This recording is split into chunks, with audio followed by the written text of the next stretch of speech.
Sharper Edge has a title that I just came across, and now I want to show it to you. War of Beasts. This is a 2 to 6 player game for ages 7 and up and should run you about 15 to 30 minutes to play. Object of game. Play beast and phenomena cards in turn to win gems. Win gems by playing high-ranking beasts that cannot be defeated by another player, or by playing the same value beast to trigger a war. Be the first player to earn enough gems to win the game. Cards. There are 72 unique beasts, with 6 unique beasts of the same value with varying single or double elements, and 48 phenomena cards that are either +1 or -1 modifiers for 2, 3, or 4 elements. Gameplay. The first beast card played can be any value and is called the current beast. Play moves clockwise to the next player attempting to beat the current beast card. The current player must play only one beast card that is of equal or higher value than the current beast. Phenomena can only be played on your turn and can act on any individual beast. You can play as many phenomena as you wish. There is only one active beast at a time. Once a beast is beaten, it can be discarded with all the phenomena attached to that beast. The round will continue until all players cannot beat the current beast. End of game. If at any time during the game the drawer pile has been exhausted, just reshuffle the discard pile. Game ends when one player reaches 10 or greater gems for 2 players, 9 for 3 players, 8 for 4 players, 7 for 5 players, or 6 gems for 6 players. I think the publisher is very, very concise and precise with that description there of their game.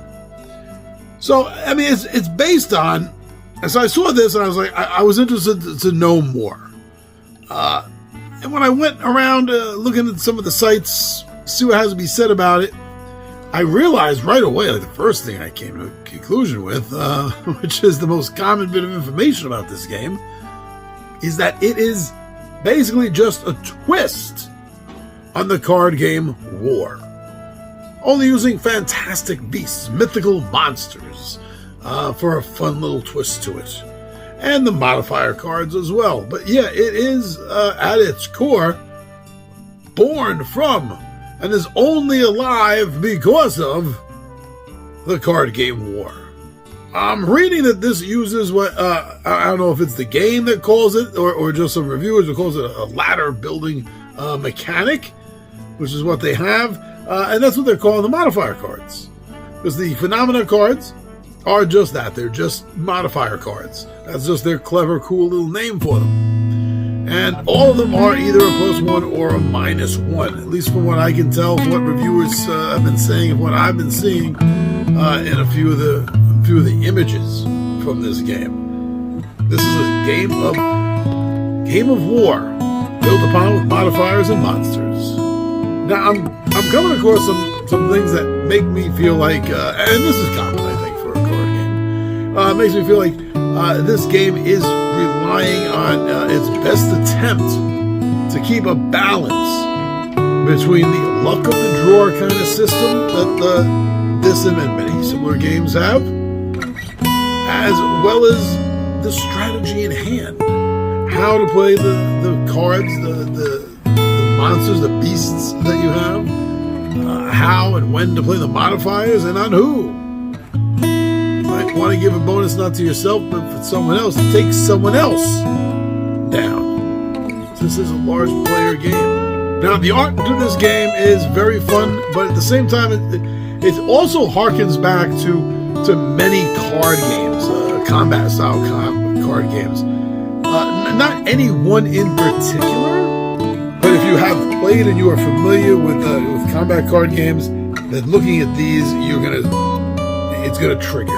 I mean, in a good way, it's gonna trigger a memory. That's what I mean. It's gonna trigger a memory because there is a lot of similarity in the style, in the artistic style, and how the card was edited. You know, how it was put together, design that you're gonna find here, as well as with some of the more classic style of combat card games.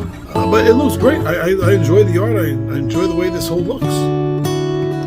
As far as the strategy goes, it really just comes down to, from what I can tell, what I can read, what people are saying, just comes down to, with the got a beast that can take the current beast, or if you're going to be playing Phenomena cards.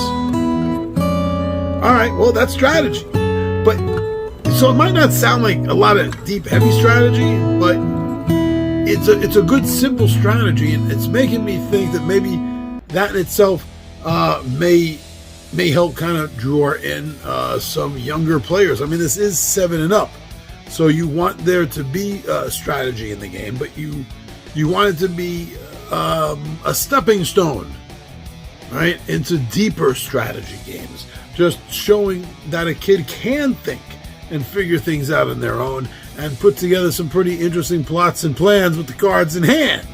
I think this sounds fun. Everything I'm reading, it seems fun. It seems like the kind of game that you're going to maybe want to have for a family game night. At the same time, this seems like it might be a good quick filler game for more experienced players. So it's fitting in a couple of different categories there.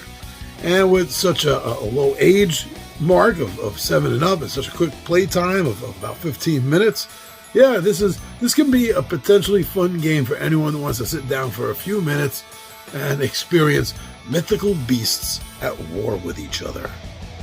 Now, don't listen to me. I'm not an influencer, okay? Don't listen to influencers at all. I'm just an informer. I'm giving you information. If anything sounded interesting, go get some more information. And I think the best way to find out if you're going to like a game is to watch a playthrough of it. That'll give you probably the best idea, the best handle you're going to have on whether it's something that you and your buddies are going to enjoy once it hits the table. So go, get some more information, watch some playthroughs, and find out what you, on your own, think of War of Beasts.